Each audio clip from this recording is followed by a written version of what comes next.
Every morning the world starts quietly, one soft light at a time. Homes flicker awake, shops open. People take those first small steps into a brand new day. And in all of that ordinary movement, there's something kind of extraordinary. A moment worth noticing, a spark you feel before you even name it. Sometimes it's quiet, sometimes it's small, but kindness shows up right on time. And every morning we choose to show up with you so we can look for that spark together. Good morning. I'm Matt Roof, the Uncommon Kindness Guy, and this is Kindness Rising. Let's rise together.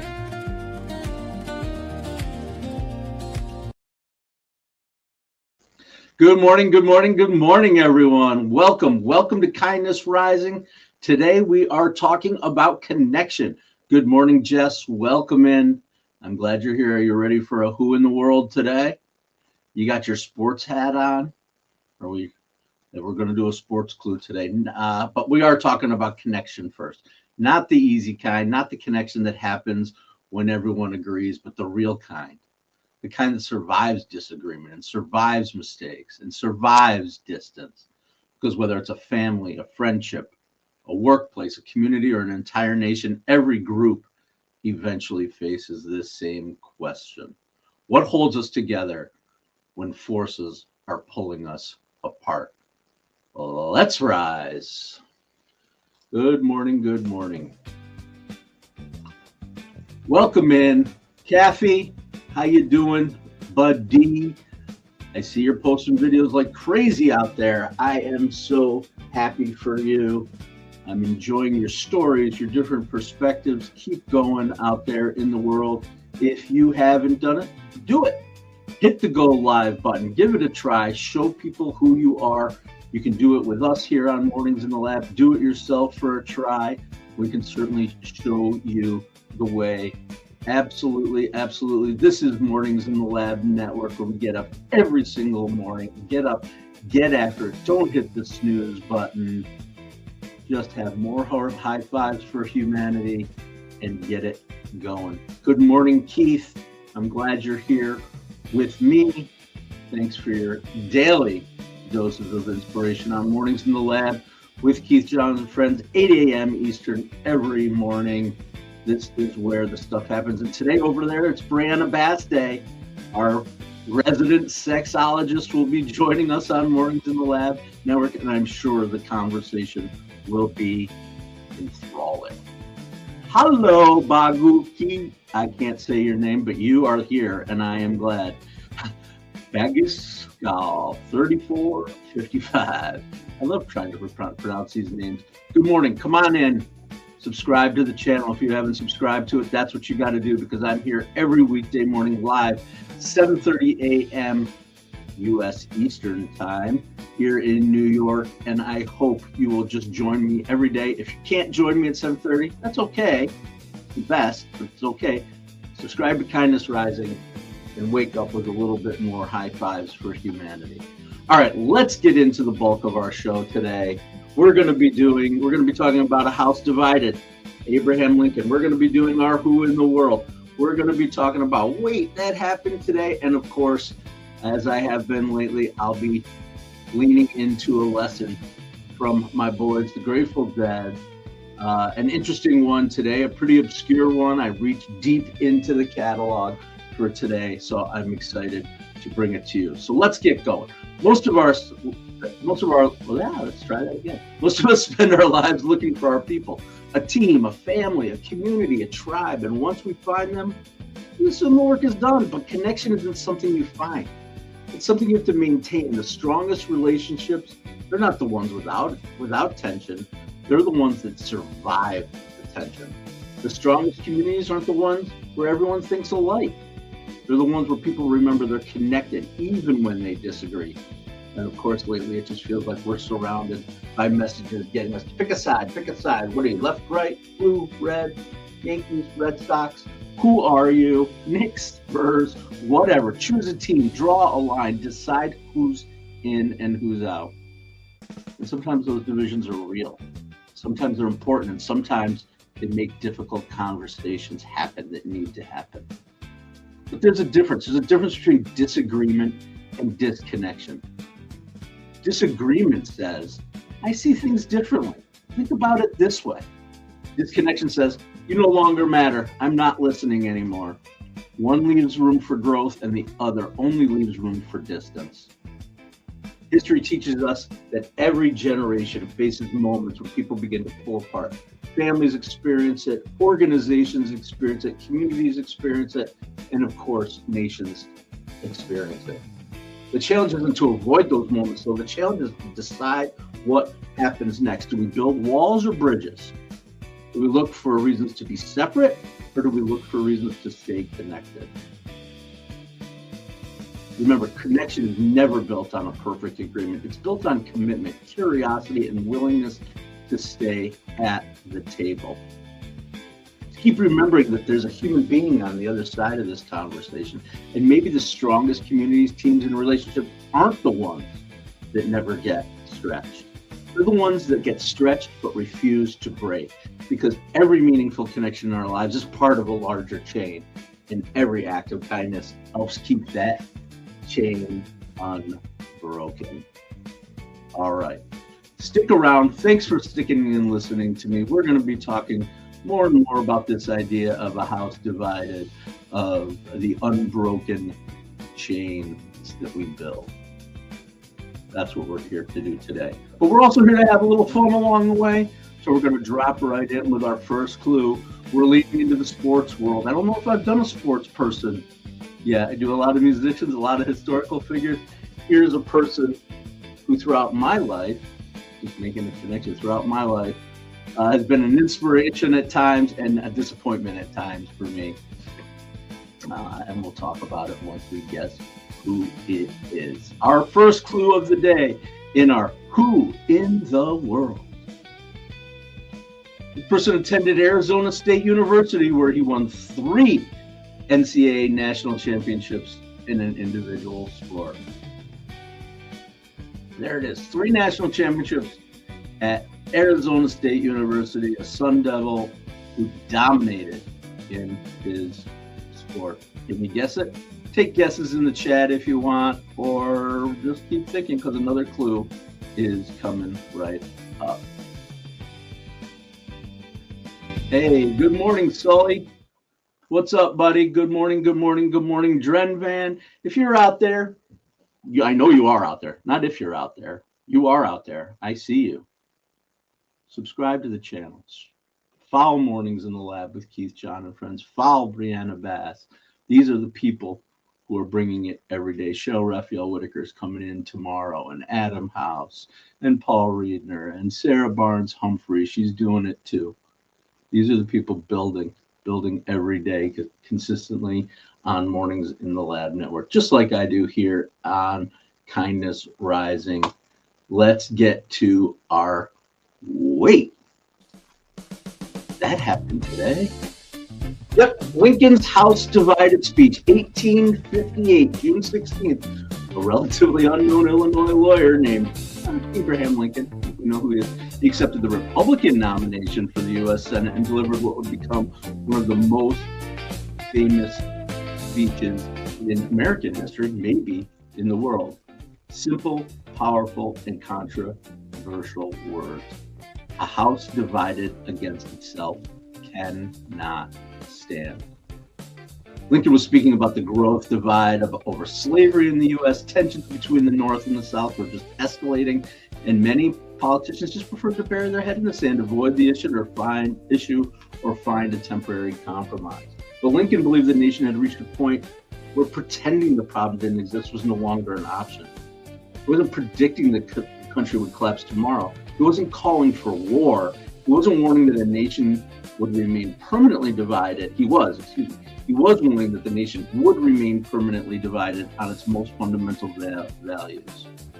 The speech immediately drew criticism, and opponents claimed he was being too extreme and too alarmist, and some worried that would damage his political career. But Lincoln would actually, here's the fact, Lincoln would actually lose the Senate race later that year. But that speech, it's what elevated him onto the national stage and helped him establish him as a leader who would be willing to speak those uncomfortable truths. 2 years later, he was the president because he understood what it took to be courageous. He understood that kindness is not the same as avoiding hard conversations, and that it really just requires some honesty. Leadership requires naming a problem instead of pretending it's there, and sometimes the path to unity begins by acknowledging that the division already exists. How do we stay connected when we're pulled apart? Lincoln's answer wasn't to ignore the cracks, it was to strengthen the foundation, and that's the lesson that still matters today. Thanks for joining here on Kindness Rising. That's my little history lesson. I like Bad Bunny. I look like Bad Bunny. Are you asking me if I like Bad Bunny? I don't think I look like Bad Bunny. You like Bad Bunny? I am like Bad Bunny. No. Bad Bunny? I'll tell you about Bad Bunny, my thoughts on Bad Bunny, which is freaking awesome. Bring your culture, bring yourself.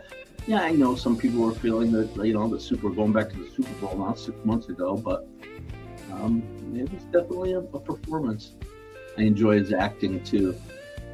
Particularly, I really, really liked him. His little cameo, small part in the movie Bullet Train. If you have a chance to see that movie, it's worth it if you want an action, fun, just over the top movie. I enjoyed it. All right, that's my Bad Bunny story. LQ99, LQ9980. That's you. All right, subscribe to the channel. We can talk more about Bad Bunny if you want. Speaking about Bad Bunny, we've got 2 of them in our yard right now. 2 bunnies that just refuse to go, and I'm waiting for them to have babies or something.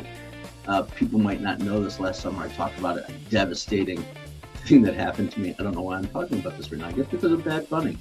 I'm easily distracted. I actually hit a nest of baby bunnies with my mower. Absolutely devastating. Absolutely one of the worst things for me to have happened. Like, did not enjoy that at all. At all. Just, ugh. Okay. That's neither here nor there. All right. We're done with our wait that happened. All right. Let's do our spotlight, and then I'll give you my second clue. Here on Kindness Rising, every single day we highlight an organization doing good work for good people that are leaning into our theme for today, and today is no different. No different for me, no different for you, because we are highlighting this organization, the Listen First Project, a nationwide coalition of organizations built around a simple but increasingly important idea. Listening comes before understanding, and understanding comes before connection. Their mission is to help people move beyond assumptions, labels, and quick judgments by encouraging genuine conversations across differences. No, not debates, not arguments, conversations. Community events, educational resources, partnerships. That's what they do. They promote a skill that often gets overlooked in our fast-moving world, the ability to listen with curiosity. Absolutely. When we start listening, when someone feels heard, they feel seen, and that feels like possibility and connection. It's true in family, friendships, workplaces, and communities. Again, the goal isn't that everyone agrees, but the goal is that everyone remembers there's a human being on the other side of this conversation. That's what kindness means. You are my kin. I see something in you that is also in me. So today's spotlight goes to the Listen First Project for helping remind us that sometimes the most powerful thing we can say is nothing at all. Sometimes the kindest thing we can do is just listen. All right, that's it. That's the Listen First Project. Thanks for listening to my Listen First. All right, let's get to our second clue. I got an itchy nose again today. Woke up, it was freezing this morning. Last week it was like 90 degrees, couldn't breathe, 85% humidity, 90 degrees. And today I wake up and it's like 40 and foggy. Welcome to upstate New York in June, in any time of the year. It could snow later for all I know, but let's get back to our clues. This guy, he attended Arizona State University and won 3 national championships in his individual sport. The second clue for today. He always plays the game his way. High risk, high reward, because boldness comes with being a lefty. All right, that's true, because this guy's a lefty too. One of the reasons I always liked, oh, I almost said his name. Oh my God. Just gave you another clue for the non-sports fan. One of the reasons I always liked this guy was because he played left-handed. But what I found out is that he's actually right-handed, and he learned by mirroring someone. Mirroring his father, actually learned how to play his game left-handed because he was doing it like a mirror. But in actuality, he's right-handed. All right. Interesting little nothing, probably. It's interesting. Does anybody have a clue? Anybody have a guess out there in my team? Who are we talking about? Who attended Arizona State University, won 3 national championships in his individual sport. He plays the game his way with high risk and high reward because boldness comes with being a lefty. All right. Second clue. All right. What are we into next? All right. I keep saying all right. That's a little tech. I gotta remember to keep tissues in here. Okay, people. Let's do this thing. Let's do it. Kathleen, stick around. You'll learn. It's okay. It's okay. I had a feeling when I developed this one today that some of our regulars here, like Kathleen, maybe Jess, I thought Sully might be interested. Keith might know. Who out there knows who we've got? Yeah, I know, Jess. I kind of sensed that might be true. A little bit of a game I like to play. You might know him when I show him, though. All right. Let's do this. Started it yesterday. I'm going to do it again today. You guys know, anybody who's out there, that I talk very frequently about my inspiration from the Grateful Dead. And today is going to be no different for our new segment. Are you kind? Are you kind? Here's something that stops me every time I think about it. The Grateful Dead recorded a song called Unbroken Chain in 1974. And then they didn't play it live again for 20 years. 20 years. Fans begged for it. It became legendary. And then in 1995, they finally played it. The crowds absolutely lost their mind. That's the trivia around this. But what is the song about? What is Unbroken Chain about? It's a song about connection, about the chains that hold us together. Waited 20 years to be shared in a room full of people that needed the lyrics. Ask us. Where's our unbroken chain? The unbroken chain of sorrow and pearls, the unbroken chain of sky and sea, and the unbroken chain of you and me. Think about that one place where you're divided and ask yourself, is the chain actually broken, or have I just stopped looking? That's Are You Kind today, our Grateful Dead segment. Thanks for listening in to it. Absolutely. Yeah. So Unbroken Chain, is a really cool line. Does anybody know the song, Jess? I think maybe Patty probably knows it. Patty probably can play it or knows some history about it or whatever. What I've always, again, here we go. Here's my geeky side. The song Unbroken Chain. They didn't play it for 20 years. It was on the I forget which album, Mars Hotel album, but that doesn't matter. What matters is fans love the song. If you look it up, if you do a little research in this is one of those things that Phil Lesh, who's the bassist of the Grateful Dead, was not known for his singing voice. Not known, but people loved it. Let Phil sing, right? We love it. Box of Rain, and of course Unbroken Chain for my Deadhead friends.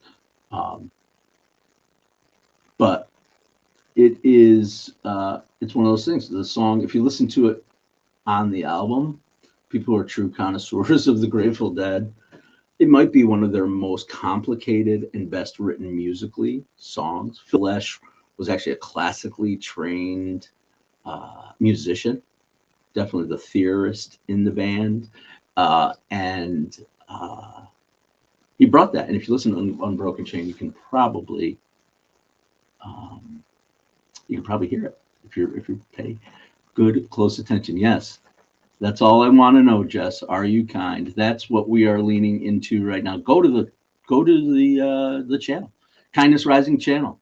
I've built a playlist there, our Grateful Dead Lessons playlist. If you miss any, you can go there and check them out. I'm cutting it up into shorts for us, and that's what it's all about. All that I want to know is, are you kind? Absolutely. All right, cool. Do we want to get to our next clue? I'm kind of flying through here today, but that's okay. Let's get to our next clue. Let's get it over with. Let's get the pain of this thing over with for all of you out there. Yeah, okay. I'm glad that you liked the challenge, Jess. How about you, Sully? You out there listening for the challenge? I know you are. Who else is out there? Get involved in the chat. See if you know, maybe from this third clue, who in the world is today. Attended the Arizona State University, won 3 NCAA championships in an individual sport. That's a pretty big deal. Plays the game his way. High risk, high reward. Boldness comes with being a lefty. All right. Maybe you'll know, maybe you won't. This guy, he spent the bulk of his career battling a tiger for major championships, and became the oldest player ever to win one at age 50. All right. That's our clues. That's our clues for today. Who knows who I'm talking about? I'll do my compass and then we'll get back on that.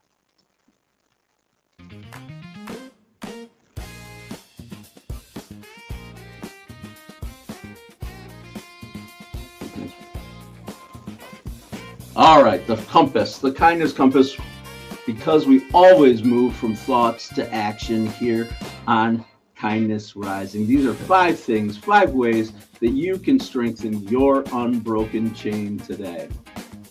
5 ways to strengthen your unbroken chain. Number 1, reach out to someone who you haven't talked to in a while. Just reach out. Just say, hey, I'm thinking about you. I did it the other day with some friends. I sent a little photo of something that reminded me of them, and man, did that start a chain. That chain that's unbroken, a chain of friendships that I've built over 35 plus years with my college roomies, 30 years. Number 2, ask a question and genuinely listen to the answer. Listening is a skill.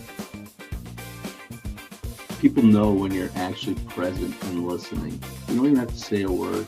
Sometimes just being that ear can be the thing that you need to do. Number 3, thank someone who helped shape your journey. Talk about this one a lot too. We all come, it's a village. It takes a village. It takes a village for each one of us. And there are people out there who help shape your journey. Don't forget to thank them. Number 4. What is number 4? Oh, look for the common ground. I love that one. Look for the common ground. We're all more different. We're more alike than we are different, right? All more alike than we are different. Focus on the common ground first before focusing on the difference. And last, number 5, repair one small crack in a relationship. We all have them. And sometimes we let those cracks just divide. We don't want to face it. We don't want to deal with it. So we turn our back on something. Or we avoid. I know I do. I'm going to speak for myself. That awkward relationship. I've done it. But what I have found is when I don't, when I face it directly, when I ask a question and listen, that's when things start to move closer together. That crack starts to repair. Send the text, make the call, offer the apology, and extend the invitation. We're all human. We all experience it. And strong communities aren't built because conflict never happens. They're built because people choose connection over conflict. That's today's kindness compass. All right, we're dancing our way to the end here on Mornings in the Lab Network. Jess, you've been playing with me this whole time. Are you a tease? Is that what you're doing? You're teasing me? You knew it the whole time. Yep, you got it right. Terrible picture. Okay, it's Phil Mickelson. Phil Mickelson's story isn't just about winning. Phil Mickelson's career and his story isn't just about winning, it's also about resilience. Over more than 3 decades, he experienced triumphs, a lot of criticism, mistakes, injuries, reinventions, comeback after comeback. Whether you're a golfer or not, his career reminds us that people are rarely defined by a single moment, and human beings are works in progress. Kindness often begins when we leave room for growth. Absolutely. Phil's a little bit of a um,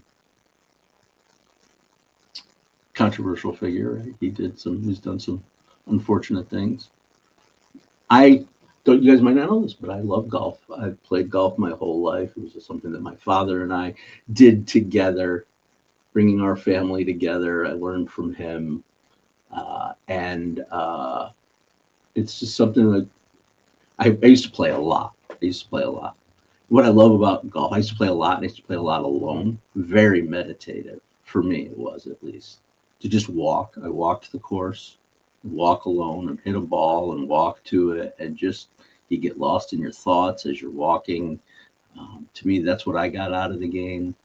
I also think, from a leadership perspective, if you're a golfer, you might understand this. You want to know the true measure of somebody's character. There are 2 things in my life I've talked about again before. 2 things right in front of my face. 2 things in my life that I have used in my life as a measure of someone's character. The first one is available to all of us, of course, and I've talked about it before, and I know, Jess, you're all about this too. The way we treat animals. The way we treat animals as human beings, to me, is absolutely the measure of our character. The way we choose lesser beings, right? People who need our help, or animals, things, life that needs us to be engaged. And we get it back. That's it. Animals, huge piece of my life. Second piece for me, I'm talking about it, is golf. If you've ever played golf, you want to know the measure of someone's character in business. That's why people play golf in business. Yeah, business gets done and people drink. And yeah, there's lots of misogynistic and male domination around the sport. Absolutely. Not for me, but that's just the way the world has evolved in that. But if you want to know someone's character, how do they play golf? What's their competitive? How do they think? Are they strategic? Are they just powering forward? These are things that you can evaluate based on the way someone approaches things. Probably other things too, but for me, golf is one of them. Absolutely. How sad is that, Mac? How sad is what? When people treat people better than we treat children? Yes, I would agree with that. Mac, I would agree. Oh, Kathy, thanks for calling me out. Thanks for calling me out. Are they lesser beings? Maybe not. Maybe not. Or just different. I appreciate you. I can handle that. I can think of that. I think of when I said lesser beings, I guess I meant in terms of intellectually developed, but are they? I don't know. It's a great question, Kathy. I wonder how other people feel about it. Thanks, McMack. I appreciate you. Come on back, 7:30 a.m. Eastern, every single weekday morning. Absolutely. I agree. There are a lot of people who feel that way, McMack. I know there are days and I would much rather spend time with my cats than certain other humans. And they learn and they give, and that's amazing. We'll talk more about animals. It sounds like maybe this is a subject that people want to talk about. Pets are a huge part of our lives, and the animals that are in nature and in the world. I talked about the bunnies in my yard. Okay, well, time. I didn't know I was going to be able to fill the time, but apparently, if I just start yakking about animals and golf and anything else, I can fill a half an hour without any kind of problem. Absolutely.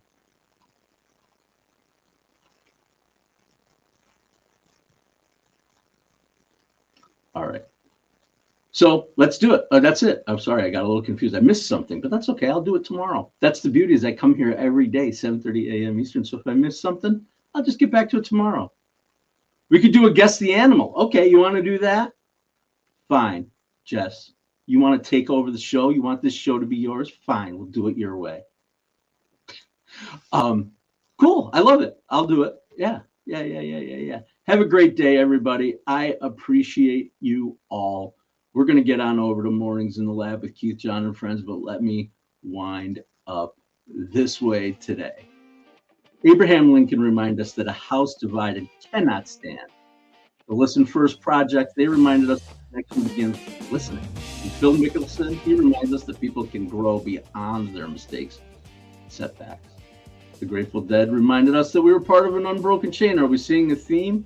Today, before you write someone off, before you assume the worst, before you choose the door on a conversation, pause, listen, look for that connection. Because the strongest chains aren't made from identical links. They're made from different links that stay closely connected. And that's what we'll do tomorrow here on Kindness Rising, and every single weekday, 7:30 a.m. Eastern. But until then, stay uncommon and stay kind.